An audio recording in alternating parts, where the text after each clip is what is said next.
नमस्कार दोस्तों, स्वागत आप सभी का एक बार फिर से। देखिए दोस्तों, जो पहले वाला वीडियो था सल्तनत काल का, पहले मैंने आपको साहित्य पूरा करा दिया है। तो अब यहाँ पर मैं आपको साहित्य नहीं बताऊंगा। और ये दोस्तों ध्यान में रखना, जो यहाँ पर मैं बता दूंगा उसके बाद में आगे वाली वीडियो में वो चीज़ रिवाइज नहीं करवाऊँगा। एक ही चीज़ बार बार पढ़ने से आपका टाइम भी कम है एक तो, और एक बार बार पढ़ने से अच्छा है उसके प्रश्न ही कर लें। क्योंकि जैसे यहाँ पर स्थापत्य कला आ गई तो आगे स्थापत्य कला का मैं अलग से टॉपिक नहीं कराऊंगा। कहने का मतलब ये है, यहाँ पर मैंने राजस्व के बारे में बता दिया किसी चीज़ के बारे में, तो फिर आगे अलग से वीडियो नहीं बनाऊंगा। आप समझ गए होंगे मैं क्या कहना चाहता हूँ। तो दोस्तों स्टार्ट करते हैं। आज आपका दिल्ली सल्तनत में स्टार्ट करा रहा हूँ। 1206 से 1526 तक दिल्ली सल्तनत का काल रहता है। सबसे पहले इसके अंदर गुलाम वंश आता है 1206 से 1290। उसके बाद में आता है खिलजी वंश 1290 से 1320। उसके बाद में तुगलक वंश आपका रहता है दोस्तों 1320 से 1414। सैयद वंश उसके बाद आता है 1414 से 1459। और लोधी वंश सबसे अंतिम वंश जो है 1451 से 1451 से 1526 तक। और लास्ट के अंदर इसके बाद में मुगल आ जाते हैं, बाबर वगैरह। गुलाम वंश से इसकी स्थापना होती है दिल्ली सल्तनत की। और सबसे अंतिम वंश कौन सा है? लोधी वंश है। तो ये आपसे सीधा आप पढ़ कर जाओगे पूरा का पूरा, और कभी कभी इसका क्रम ही पूछ लेते हैं दोस्तों। तो क्रम याद रखने का सीधा सा ट्रिक मैं आपको बता रहा हूँ दोस्तों। एक याद रखना, गुल खिले तो शायद लोधी आए। गुल खिले तो शायद लोधी आए, ये ट्रिक आप लगा लेना दोस्तों। गुल से सबसे पहले गुलाम, उसके बाद खिले से खिलजी, तो से तुगलक, शायद यानी सैयद वंश, और लोधी से लोधी वंश। तो गुल खिले तो शायद लोधी आए, यह ट्रिक आपको दोस्तों लगानी है। इसके बाद में दोस्तों सबसे ज़्यादा समय तक किसने राज किया था दिल्ली सुल्तानों में? सबसे ज़्यादा समय तक शासन करने वाला जो था इसमें तुगलक वंश था। और खिलजी वंश ने सबसे कम समय तक शासन किया था। कभी कभी सीधे सीधे प्रश्न पूछ लिए जाते हैं, जो हमें बेसिक चीज़ ध्यान रखनी चाहिए। आगे बढ़ते हैं दोस्तों। गुलाम वंश के बारे में जो आपको बताया 1206 से 1290 तक का काल है इसके अंदर। तो इसके अंदर क्या आपको तीन तरह से मुख्य आपको वंश दिखाई देते हैं। एक तो कुतुबी वंश जो मुख्य रूप से ऐबक का, इसके बाद इल्तुतमिश आएगा जो शमसी वंश से संबंधित था, उसके बाद बलबन जो है बलबनी वंश से संबंधित था। तो गुलाम वंश में हमें तीन वंश मुख्य रूप से दिखाई पड़ते हैं, कुतुबी वंश, शमसी वंश और बलबनी वंश। दिल्ली सुल्तानों के लिए तीन अलग अलग वंश बताए गए हैं। अजीज अहमद ने मामलुक शासकों के लिए, आरंभिक तुर्क सुल्तानों के लिए इस शब्द का प्रयोग किया है। अजीज अहमद ने किया। और हबीब उल्लाह ने इन शासकों के लिए मामलुक शब्द का प्रयोग किया है। के ए निजामी ने ऐबक को, ये कुछ परिभाषाएं हैं, के ए निजामी ने ऐबक को दिल्ली सल्तनत की रूपरेखा बनाने वाला कहा और इल्तुतमिश को उचित शासन व्यवस्था प्रदान करने वाला बताया। तो के ए निजामी की कई बार परिभाषा पूछी भी गई है एग्जाम में। ऐबक को दिल्ली सल्तनत की रूपरेखा बताने वाला कौन सा इतिहासकार है? तो के ए निजामी। और उचित शासन व्यवस्था प्रदान करने वाला इल्तुतमिश को किस इतिहासकार ने कहा है? तो के ए निजामी ने कहा है। इसके बाद एक कोटेशन और ध्यान रखनी है दोस्तों। आर.पी. त्रिपाठी के अनुसार इल्तुतमिश को दिल्ली का वास्तविक संस्थापक माना जाता है। तो दिल्ली का वास्तविक संस्थापक इल्तुतमिश ने किसने कहा था? आर.पी. त्रिपाठी ने। ये महत्वपूर्ण है। सारी परिभाषा 3-4 परिभाषाएं लिखाई है आपको, बहुत ही महत्वपूर्ण है। विभिन्न एग्जामों ये पूछी जा चुकी हैं। वापस मैं आपको बता देता हूँ चारों ही परिभाषाएं। एक तो आपको के ए निजामी की ध्यान रखनी है, ये दो परिभाषाएं। के ए निजामी की ऐबक को इसने दिल्ली सल्तनत की रूपरेखा बनाने वाला कहा है और इल्तुतमिश को उचित शासन व्यवस्था प्रदान करने वाला है। आर.पी. त्रिपाठी के अनुसार इल्तुतमिश वास्तविक संस्थापक था। दो परिभाषा। तो ये देखिए दोस्तों, ये उस समय का था भारत इस तरह से, और भारत के अंदर उस समय था ऐबक। ठीक है, यहाँ से मैं आपको थोड़ा सा मैप के द्वारा समझा रहा हूँ। ऐबक था और ये आपका आ गया था सिंध का इलाका। ठीक है ना, यहाँ से आपको पता है सिंधु नदी आती है, जो चोमायुंगटोंग ग्लेशियर से निकलती है सिंधु नदी। तो सिंधु नदी जो आगे आती है तो सिंध प्रदेश आगे बन जाता है ये। तो यहाँ पर जो था सिंध और मुल्तान के अंदर ये कुबाचा था। और गजनी का शासक उस समय कौन था? यालतोस था। तो इस समय इसको 3 भागों में विभक्त करके अपने देख सकते हैं। कुतुबुद्दीन ऐबक 1206 से 1210। अन्य नाम इसका दोस्तों था लाख बख्श, पील बख्श और कुरान बख्श। 3 अन्य नामों से भी जानते थे। लाख बख्श इसकी दानवीरता के लिए कहा जाता, दान बहुत देता था। पील बख्श और कुरान बख्श कुरान के लिए, और वो पील बख्श घोड़े वगैरह रखता था इसके लिए। ऐबक एक तुर्की शब्द है जिसका मतलब होता है चंद्रमा का देवता।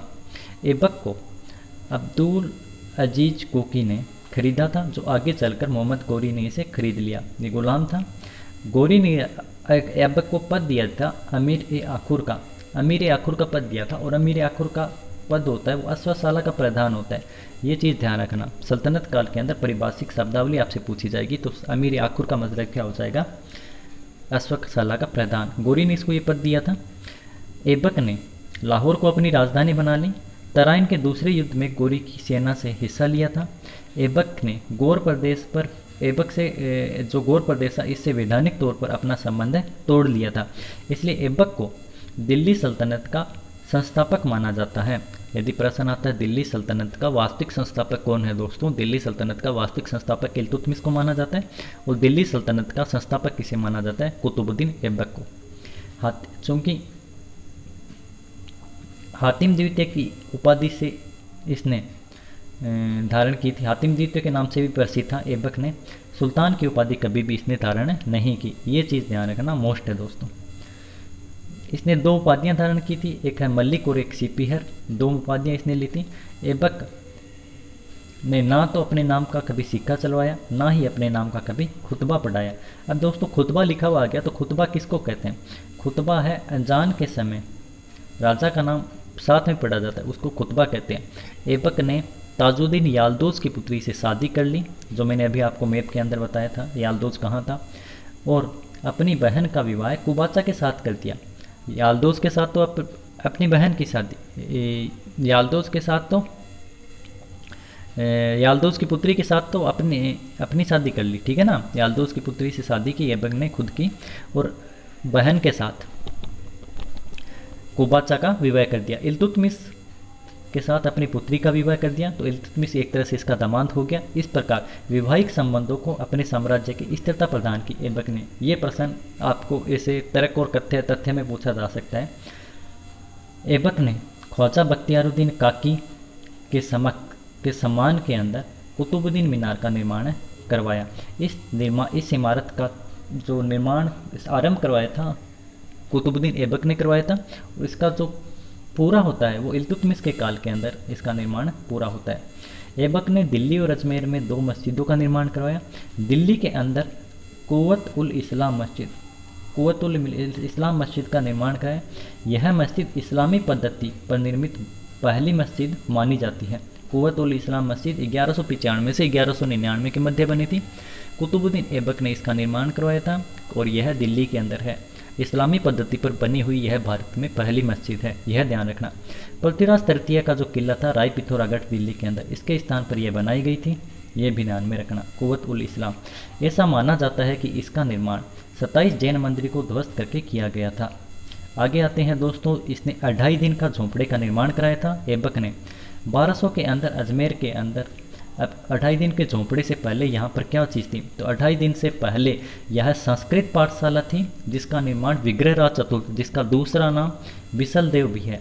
यह विग्रहराज द्वारा रचित, विग्रहराज एक अच्छा कवि भी था, खुद चौहान वंश का प्रतापी शासक था, जिसे पृथ्वीराज चौहान तृतीय संबंधित है। उसी के अंदर पहले शासक हुआ था एक विग्रहराज चतुर्थ, उसका एक नाटक था हरि के लिए, जो संस्कृत के अंदर लिखा गया था। उसकी कुछ पंक्तियाँ इस संस्कृत पाठशाला के अंदर लिखी हुई थी यहाँ पर, और इसको तिड़वा कर इन्हें 2.5 दिन का झोंपड़ा बनवा दिया। ये मुख्य रूप से क्या है, एक मस्जिद है। यहाँ विग्रहराज द्वारा रचित हरि के लिए नाटक की कुछ पंक्तियाँ थी। वर्तमान में यहाँ पंजाब साहेब नायक पीर का 2.5 दिन का उर्स का आयोजन किया जाता है, इसलिए इसको 2.5 दिन का झोंपड़ा के नाम से भी जाना जाता है। 1210 के अंदर दोस्तों, 1210 के अंदर चौगान खेलते समय घोड़े से गिरने से ऐबक की मृत्यु हो गई, और लाहौर के अंदर इसकी मृत्यु हुई थी, ये सभी आपको पता है।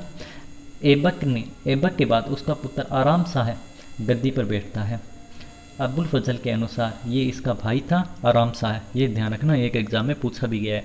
आराम शाह को कुतुबुद्दीन ऐबक का भाई बताने वाले इतिहासकार का नाम बताइए, तो इतिहासकार कौन हो जाएगा दोस्तों यहाँ, अबुल फजल। इल्तुतमिश बदायूं यूपी का गवर्नर था। अमीर अली इस्माइल ने इसको बुलाया था सुल्तान का पद देने के लिए कि आप आइए, और यहाँ पर ये ध्यान रखना अली इस्माइल का इल्तुतमिश को किसने बुलवाया था, तो जुंद कह दे या जड़ कह दे या जुड़ कह दे, एक स्थान है दिल्ली के अंदर यहाँ पर इल्तुतमिश और आराम शाह दोनों के बीच में युद्ध हुआ। जुंद नामक स्थान पर इसमें इल्तुतमिश जीत गया और इल्तुतमिश ने 1211 के अंदर पदवी धारण कर ली गद्दी की। उपाधि इसने क्या क्या प्राप्त की थी? इल्तुतमिश का मतलब क्या होता है? साम्राज्य का स्वामी। इल्तुतमिश का अर्थ होता है साम्राज्य का स्वामी। और इसने उपाधियां क्या धारण की थी? ईश्वर की भूमि का रक्षक और अमीर उल उमरा, सुल्तान ए आजम। तो धन्यवाद दोस्तों, इल्तुतमिश के बारे में मैं आपको बता दूंगा बहुत जल्दी पूरा वीडियो बनाकर। वीडियो थोड़ा बड़ा हो जाएगा, अभी 10 मिनट का हो चुका है। इल्तुतमिश के बारे में हम आगे अध्ययन करेंगे। वापस रिवाइज कर लेना दोस्तों। देखिए ऐबक के बारे में आपको क्या ध्यान रखना है? एक तो ऐबक की जो दो मस्जिदें बनाई गई इनको ध्यान रखना, एक ऐबक की उपाधियाँ पूछी जाती है, और बस एक कुतुब ये है ना आपका कुतुब मीनार, इसके अंदर थोड़ा बहुत पूछा जा सकता है। तो मृत्यु के बारे में भी काफ़ी प्रश्न आते हैं इससे। धन्यवाद दोस्तों, आगे वाले वीडियो के लिए बने रहिए यूट्यूब चैनल के साथ, और थोड़ा लाइक कमेंट शेयर वगैरह भी देख लिया करो आप दोस्तों। धन्यवाद।